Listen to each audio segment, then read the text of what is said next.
Akkam jirtu kabajamtootaa fi hordoftoota YouTube chaanaalii keenya. Nageenya badhaadhaa isiniin jecha odeeffannoowwan har'aaf qabadheettan isin dabarsa. Akkuma sirlumni afaanii ibsutti sababni fi bu'aan walirraa ba'anii hin adeeman sababa wanti tokko dalagameef bu'aan isaa mul'ataadha. Bu'aan wanta sana tarii poozitiiva tarii immoo negeetiiva ta'etu mul'ata. Akka jedhanii waa tufanii mammaakanii waa himan akkuma jedhamu Oromoon nutis duudhaa abbaa keenya irraa dhaalletti fa'aa ba'uun waa isiniif qooduuf jirra. Jaallatamoo fi kabajamoo hordoftoota chaanaalii keenya, akkuma isin beektan waraanni addunyaa kana guutuu hirmaachise waraana addunyaa jedhamuun ibsamaa kan ture akka ture ni yaadattu. Sababoonni waraana addunyaa kanaaf ka'umsa ta'anis baay'een isaanii ofittummaadha. Sababoonni kun haa jiraatan iyyuu malee kun addisa seenaa ta'uun hamma har'aatti biyyoota hedduu keessatti bu'aan isaanii negeetiivaan mul'achaa jira. Kun akkuma jirutti ta'e har'as waraana waliin biyya keenya keessatti adeemsifamaa jiru irratti hundaa'een waan taajabsiisaa tokko qabadheen isiniif dhiyaadheera. Faana nudhaa isiniin jedhama. Kabajamoo fi jaallatamoo hordoftoota YouTube chaanaalii keenya, warri TPLF hiikaa bilisummaa akkas jedhaniiti ibsu. Bilisummaan gaariidha, nama gammachiisa, boqonnaa sammuu siif kenna, kan ati ittiin ofitti amanamummaadhaan hojjettu si taasisa. Lafee dugdaa dinagdee biyyaaf bu'uura isa jalqabaati. Bilisummaan hin jiru taanaan jiraachuun hin dandeessu. Hojjechuu dhaabde jennaan immoo ni kufta. Kufnaan immoo jaamaanis kan argus, kan humna qabus, kan humna hin qabnes hundumtuu si irra ejjeteetu darba. Kan nuti jaallanne itti seenne osoo hin taane gidirfamneetu itti galle jedhu warri TPLF. Isaanis ati hin dubbatin anatu siif dubbata.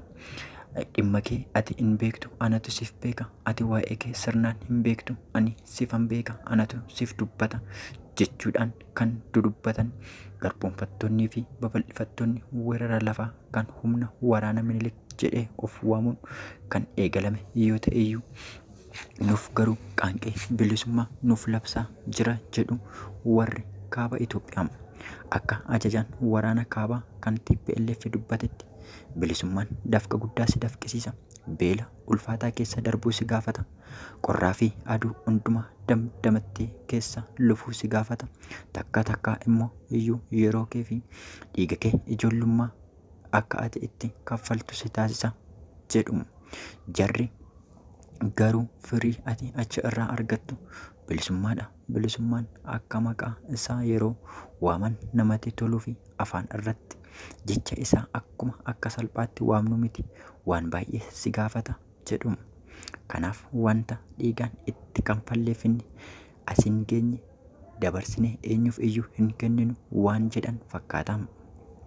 Bilisummaan bareedduudha, ija ishee ilaaluun nama hin nuffisiisu. Ija bareedaa qabdi, osoo hin nyaatin si quubsiti. Kuulamtuudha, na ilaali si gooti. Dadhabbii tokko malee si sirbisiisti. Kanaaf nuti eenyummaa bilisummaa keenya eenyuuf iyyuu dabarsinee hin kenninu jedhu warri kaaba Itoophiyaa. Kabajamoo fi jaallatamoo hordoftoota YouTube chaanaalii keenya, warri kaaba kan TPLF ta'an akkas jechuun dubbii taajabsiisaa gadi yaasaa jiru. Kaadiroonni mootummaa naannoo Amaaraa ijoollee isaanii biyyoota gurguddatan kanneen akka USA, Jarman, London, UK fi kan kana fakkaatanitti barsiifachaa fedha ijoollee isaanii guutuuf lafaa fi qabeenya uummata isaanii gurguranii faayidaa dhuunfaa isaaniif oolchachaa akka fedha isaaniitti bashannansiisaa jiraachifatu jedhu warri TPLF. Akkuma harka namaan abidda qabachuun nama hin dhabu jedhan sana ta'uu hin oolle dubbiin biyya keenya kun jedhuma. Aangoon koo na jalaa fudhatamu hin qabu. Ani dantaa namaaf hin kennu. Faayidaa mataa koo irraa natti hir'achuu hin qabu. Ani ofii koos du'uu hin qabu. Kan du'u du'e aangoo koo naaf eeguu qaba jetti fiinxaaleeyyiin warra abbaa taayitaa.